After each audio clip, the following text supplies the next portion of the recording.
கர்த்தருடைய பரிசுத்த நாமத்திற்கு மகிமை உண்டாவதாக. தர்மையான தருணத்தில் மீண்டும் உங்களை சந்திப்பதில் நான் மிகுந்த மகிழ்ச்சி அடைகிறேன். நல்ல ஒரு காரியத்தை குறித்து தியானிக்க போகிறோம்.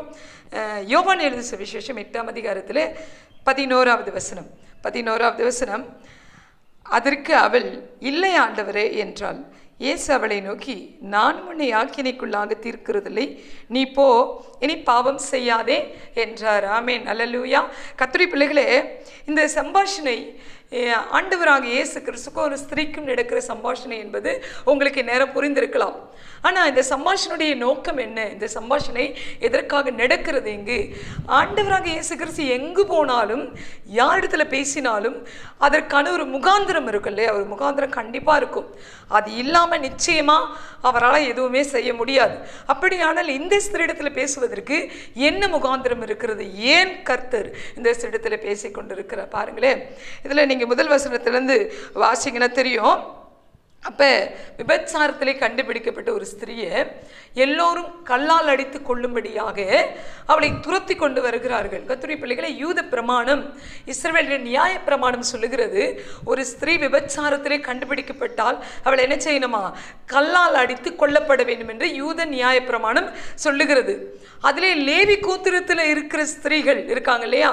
லேவி கோத்திரத்தில் இருக்கிற ஸ்திரீகள் கண்டுபிடிக்கப்பட்ட, ஆசாரியை ஒளி செய்கிறாங்க, அந்த ஸ்திரீகள் கண்டுபிடிக்கப்பட்ட, விபச்சாரத்தில் இருப்பது போல கண்டுபிடிக்கப்பட்ட அவர்கள் கற்களால் எடுத்து கொள்ளப்படுவதில் அக்கினியினால் சுட்டெரிக்கப்பட அவர்கள் ஒப்புக் கொடுக்கப்பட வேண்டும் என்று வேதத்தில் எழுதப்பட்டிருக்கிறது. கர்த்தருடைய பிள்ளைகளை, எவ்வளவு ஒரு கொடுமையான ஒரு தண்டனையை பிரமாணத்திலே கர்த்தர் எழுதி வைத்திருக்கிறார். நமக்கு அது கொடுமை போல இருக்கிறது, ஆனால் அவருக்கு அதுதான் சரியானது.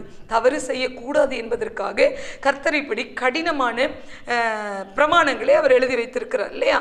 அப்ப இந்த நேரத்தில் இந்த ஒரு ஸ்திரீ கண்டுபிடிக்கப்பட்டுட்டாங்க. கண்டுபிடிக்கப்பட்ட மாத்திரத்தில் எல்லோரும் கற்களை கொண்டு வந்து அடிக்கும்படியாக அவளை துரத்தி கொண்டு வர அவள் இயேசுவிடத்தில் தஞ்ச போகிறார். இயேசுகிட்ட வந்துட்டா, இயேசுக்கு பின்னாடி நின்றுட்டான்.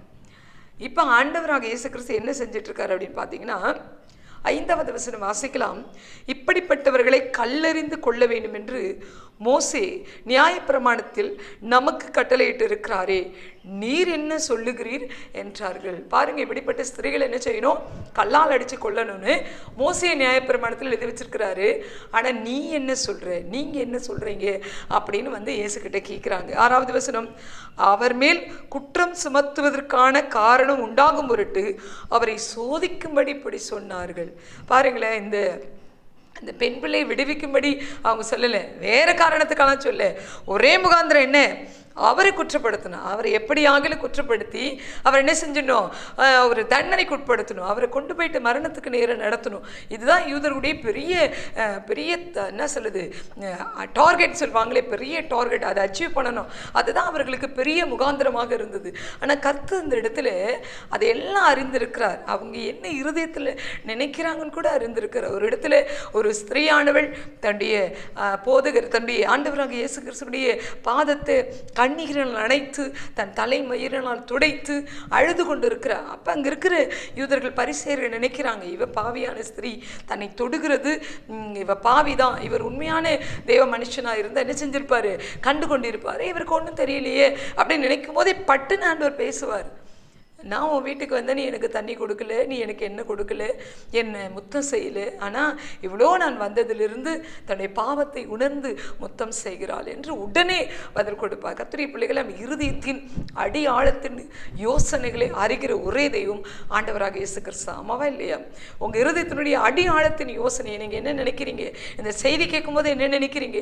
இது எல்லாவற்றையும் அறிந்து கொண்டிருக்கிற ஒரே தெய்வம் ஆண்டவராக இயேசு கிறிஸ்து. அவர் சொல்றாரு பாருங்க, இப்படி சொன்னார்கள். இயேசுவோ குனிந்து, 6வது வசனம், இதில் 8வது அதிகாரத்தில் யோவான் 8ல் 6வது வசனம் இப்படி சொல்லுகிறது, இயேசுவோ குனிந்து விரலினால் தரையிலே எழுதினார். ஆமேன். இயேசு என்ன செஞ்சார்? குனிந்து இல்லையா? குனிந்து தரையில் எழுதுறாரு. என்ன சம்பவமே ஒரு வித்தியாசமாக நடக்குதில்ல. ஒரு ஸ்திரீயை காப்பாற்றணும், அவள் நின்றுக்கிட்டு இருக்கா, அழுதுகிட்டு இருக்கா. இவங்கெல்லாம் கொலை வெறியோடு கூட நிற்கிறார்கள். ஆனால் நம்ம ஆண்டவர் என்ன பண்ணிட்டு இருக்காரு? ரொம்ப கூலாக குனிஞ்சு தரையில் எழுதிட்டு இருக்கார். கர்த்தருடைய பிள்ளைகளே, ஆண்டவர் என்ன செய்தாலும் அதில் ஒரு காரணம் இருக்கும். இவர் குனிந்து எழுதும் பொழுதே கற்பனைக்கு எட்டாத ஒரு விஷயம்தான் இது. ஆனால் குனிந்து எழுதும்போது என்ன எழுதியிருப்பார் என்று நாம் கண்டுபிடிக்க முடிகிறது. என்ன எழுதியிருப்பார்? அங்கே நிற்கிறவருடைய பெயரெல்லாம் எழுதியிருப்பார். இந்த நேரத்தில் நீ இந்த ஸ்திரீயோடு கூட விபச்சாரம் செய்தாய், இந்த நேரத்தில் இந்த ஸ்திரீயோடு கூட இருந்தாய் என்று அவனை செஞ்சிருப்பார். அவர்களுக்கான பாவங்களை குறித்து அவர் எழுதியிருப்பார். அவர்களுக்கான பாவம் என்னவோ, அவர்கள் செய்த கிரமங்கள் என்னவோ அதை குறித்து அவர் தரையில் எழுதியிருக்க வேண்டும். ஆமே, நல்லலூயா கர்த்தருடைய பிள்ளைகளே. இல்லைன்னா காரணம் இல்லாமல் கர்த்தர் தரையில் எழுதியிருக்க மாட்டார். அவர் ஆண்டவராகிய இயேசு கிறிஸ்துனுடைய அந்த விரல் என்னவெல்லாம் எழுதியிருக்கும். இந்த பழைய ஏற்பாட்டில் பாருங்களேன், பழைய ஏற்பாட்டு நாட்களில் ஒரு ராஜா அவன் கொள்ளையடிச்சிட்டு வந்துட்டான். எங்கேருந்து? இஸ்ரேல் தேசத்திலிருந்து, ஆலயத்திலிருந்து அந்த தங்க பாத்திரங்களை கொள்ளையடிச்சிட்டு வந்துட்டான். கொள்ளையடிச்சிட்டு வந்து என்ன பண்ணுறான்? அதில் தானும் தன்னுடைய மனைவிகளும் மறுமனையாட்டிகளும் அதில் மதுபானத்தை ஊற்றி குடிக்கிறாங்க. அந்த பாத்திரம் வெளியேற பெற்ற பாத்திரம்.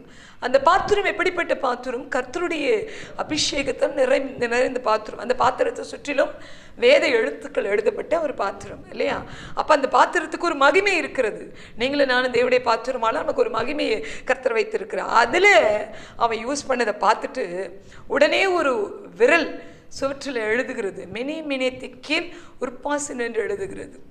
தராசிலே நிறுத்தி நீ கொஞ்சம் குறைய காணப்பட்டா என்று எழுதப்படுகிறது. கர்த்தருடைய பிள்ளைகள் இந்த நாட்களில் பாருங்க, அவன் அப்படியே பலனற்று போனான். அதை பார்த்தபோது ஆண்டவருடைய விரல் எழுதுவது புதிதல்ல.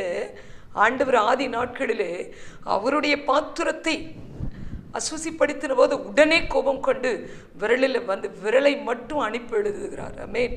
இன்றைக்கு பாருங்க, அந்த பாத்திரம் அந்த விபச்சாரம் செய்து அந்த பெண் ஒரு பாத்திரமாய் இருக்கிறாள். கர்த்தரை அறிந்து கொண்டு பாத்திரமாய், கர்த்தரை அறிவிக்க பாத்திரமாய் இனி மாறப்போகிறாள். இதனால் இந்த பாத்திரத்துக்காக வைராக்கியம் கொண்டு கர்த்தர் விரலை கொண்டு எழுதுகிறார். அவர் எழுதினார். 7வது வசனம் சொல்லுகிறது, அவர்கள் ஓயாமல் அவரை கேட்டு கொண்டிருக்கையில். ஓயாமல் அலட்டுறாங்க. என்ன சொல்கிறீங்க, என்ன சொல்கிறீங்க? கல் வச்சுருக்கேன், கோபம் குறையிறதுக்குள்ளே சொல்லுங்கள், அடித்து கொள்ளணும், பிரமாணத்தை நான் நிறைவேற்றணும். யூதர்கள் பிரமாணத்தை நிறைவேற்றுவதில் கை தேர்ந்தவர்கள். நான் பிரமாணத்தை நிறைவேற்றணும், நீங்கள் என்ன சொல்கிறீங்க, என்ன சொல்கிறீங்க? ரொம்ப வைராக்கியம் கொண்டு அவர் அலட்டிக்கிட்டு இருக்காங்க. அவர் நிமிர்ந்து பார்த்து எழுதிக்கிட்டு இருந்தவர் இப்போ நிமிர்றார். அவர் எழுதுனதோட நோக்கம் நிறைவேறிச்சு. நீ தராசிலே, அதுதான் மெனே உற்பாசின் தான் அங்கே எழுதப்பட்டிருக்கணும். நீ தராசிலே நிறுத்தப்பட்டு நீ குறைய காணப்படுகிறாய். நீ யூதனாக இருந்தாலும் பிரமாணத்துக்கு விரோதமாய் நீ அந்தரங்கத்தில் காணப்படுகிறாய் என்பதை அவர் எழுதிட்டு நிமிர்ந்து பார்க்கிறாரு. நிமிர்ந்து பார்த்து சொல்லுகிறார், உங்களில் பாவம் இல்லாதவன் இவள் மேல் முதலாவது கல்லேறிய கடவன் என்று சொல்லி. யார் நீங்கள் பாவம் பண்ணுறலையோ நீங்கள் முதல்ல கல்லால் அடிங்க பார்க்கலாம் அப்படிங்கிறார்.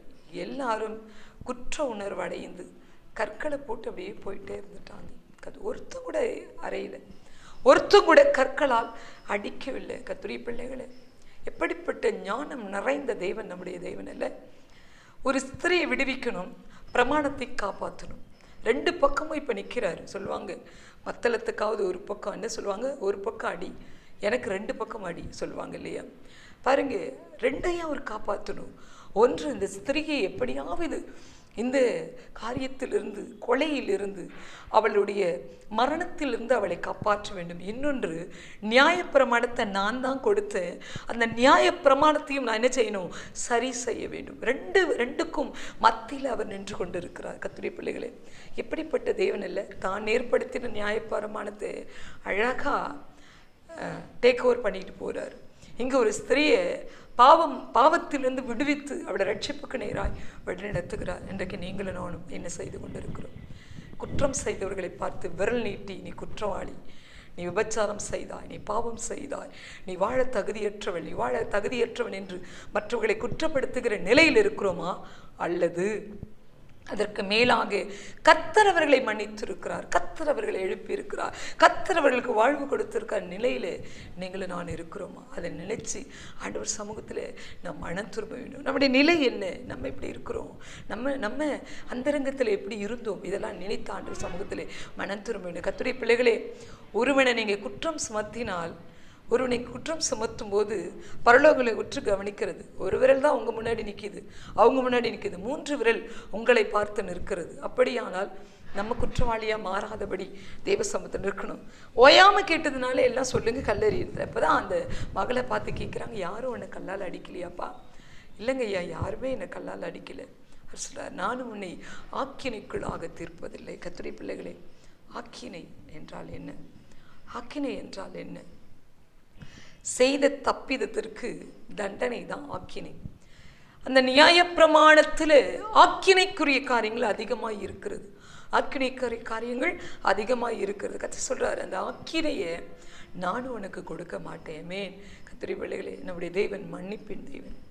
நம்மை மன்னித்து இருக்கிறார். நம்முடைய குற்றங்களை, பாவங்களை எல்லாவற்றையும் அவர் மன்னித்து இருக்கிறார். நீங்கள் அழுது கொண்டு இருக்கீங்களா? நான் பாவம் செஞ்சுட்டேன், நான் தப்பு பண்ணிட்டேன், நான் என்ன செய்வேன்? ஆண்டவர் என்னை மன்னிப்பாரா? கர்த்தர் உங்களை மன்னிக்கிறார். அறியாமல் நீங்கள் செய்த எல்லா தப்பிதங்களும் மன்னிக்கப்படும். ஒருவேளை நீங்கள் கர்த்தரை அறிஞ்சிக்கிட்டு, வேதத்தை அறிஞ்சிக்கிட்டு, பிரமாணங்களை அறிந்து கொண்டு, கர்த்தருடைய பரிசுத்தாவியை பெற்றுக்கொண்டு எல்லாம் தெரிஞ்சுட்டு நீங்கள் பாவம் பண்ணீங்கன்னா அது மன்னிக்கப்படாது. அதில் என்ன மன்னிப்பு வந்துட போகுது? எல்லாம் அறிந்த பிறகு பாவம் செய்வது தவறு தானே. அதை கர்த்தர் ஒரு நாளும் மன்னிக்கிறது. நிச்சயமாக அதற்கான விசாரிப்பு உங்களிடத்துல கடந்து வந்துடும். ஆனால் நீங்கள் கர்த்தரை அறியலை. எனக்கு தெரியாது, வார்த்தை தெரியாது, என் வாழ்க்கையில் என்னன்னு தெரியாது, ஆனால் நான் தப்பு பண்ணிட்டேன், எனக்கு தெரியாமல் பண்ணிட்டேன், என்னை ஆண்டவர் மன்னிப்பார். நிச்சயமாக மன்னிப்பார். உங்களை மன்னித்து கர்த்தரை ஏற்றுக்கொள்வார். உங்களை அணைத்து கொள்ள கரங்களை நீட்டி ஆவலோடு கூட கர்த்தர் காத்து கொண்டிருக்க. தேவ பிள்ளையே, நீ கலங்க தேவையில்லை, நீ பயப்பட தேவையில்லை, ஒரு நாள் அழ தேவையில்லை.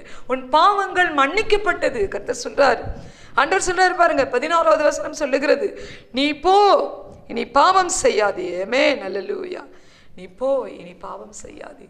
உன் பாவங்கள் உனக்கு மன்னிக்கப்பட்டதுன்னு கர்த்தர் சொல்றார். நம்முடைய பாவங்களை மன்னிக்கிற அதிகாரம் மனுஷகுமாரனுக்கு மட்டுமே இருக்கிறது. இந்த உலகத்தில் எந்த தெய்வத்திற்கும் இல்லாத ஒரு மிகப்பெரிய கிருபை யார்கிட்ட இருக்கு? ஆண்டவராக இயேசு கிறிஸ்துவிட்ட இருக்கு. பாவங்களை மன்னிக்கிற தகுதி ஆண்டவர்கிட்ட மட்டும்தான் இருக்கு. நீங்க எங்க வேணா போங்க, யார்கிட்ட வேணா போங்க, ஆனா உங்க பாவங்கள் மன்னிக்கப்படுமா? கிடையாது. உங்க பாவங்கள் மன்னிக்கப்படாது. அது தொடரும், தலைமுறைகளை தொடரும், உங்கள் பிள்ளைங்களை தொடரும், உங்கள் சந்ததியை தொடரும். ஆனால் என்றைக்கு நீங்கள் ஆண்டவராக இயேசு கிறிஸ்துவை ஏற்றுக்கொண்டு அவரிடத்தில் கடந்து வந்துட்டீங்களோ, உங்கள் பாவங்கள் மன்னிக்கப்பட்ட நிச்சயத்தை நீங்கள் பெற்றுக்கொள்ளலாமே. நிச்சயமாக பெற்றுக்கொள்ளலாம். கர்த்தராகிய ஆண்டவராக இயேசு கிறிஸ்துவின் ரத்தம் சகல பாவங்களையும் நீக்கி நம்மை சுத்திகரிக்கிறது என்று எழுதப்பட்டிருக்கிறது. அப்படியே ரத்தம் நம்முடைய சகல பாவங்களை நீக்கி சுத்திகரிக்கிறது. இதை விட என்ன வேணும் உங்களுக்கு? கர்த்தருடைய பிள்ளைகளை, மனம் திரும்பலாம், ஆண்டவர் சமூகத்துக்கு திரும்பி வரலாம். கர்த்தர் உங்களை என்னை மன்னிக்க தயவு பெறுத்தவர், உங்களை என்னை அணைத்து கொள்ள தயவு பெறுத்தவர், உங்களை என்னையும் அணைத்து ஆறுதல் படுத்த தயவு பெறுத்தவர். அதை மறந்துடக்கூடாது. ஆண்டவர் சமூகத்தில் தைரியமாக கெட்டி சேர்ந்து, ஆண்டவரே என் பாவங்கள் மன்னிக்கப்பட்டதற்காக நன்றி செலுத்துகிறேன் அப்படின்னு சொல்லி ஆண்டவர் சமூகத்தில் கடந்து வரலாம். கர்த்தர் சொல்லுகிறார், நீ போ, இனி பாவம் செய்யாதே. ஆமென், அல்லேலூயா. பாருங்களேன், இன்னைக்கு அந்த ஸ்திரீயை மன்னித்தவர் உங்களை என்னை மன்னிக்க போதுமானவர். அதனாலே முழு நிச்சயத்தோடு கூட தெய்வ சமூகத்தில் முழங்கால் படியிடுங்க. நம்ம செபிக்கலாம். எங்கள் பரலோகத்தின் நல்ல தகப்பனே, இந்த ஆசீர்வதிக்கப்பட்ட அருமையான வேலைக்காக நன்றி ஐயா. ஆண்டவரே, நான் பாவம் செய்து தெய்வ மகிமை இழந்து காணப்படுகிற ஐயா. நான் என்ன செய்வதுன்னு தெரியாமல் இருக்கேன். எனக்கு ஒன்றும் வழியிலே என்று அழுது தவித்து புலம்புகிறேன். ஒவ்வொரு தெய்வ பிள்ளைகளும் கர்த்தர் தூக்கி எடுப்பீராங்க. தூக்கி எடுத்து அவங்க பாவங்கள் மன்னிக்கப்பட்ட நிச்சயத்தை தருவீராங்க. உங்கள் சமூகத்தில் மீண்டும் அந்த பிள்ளைகளை சேர்த்து கொள்வீராங்க, எங்களை சேர்த்து கொள்வீராங்க, அணைத்து கொள்வீராங்க.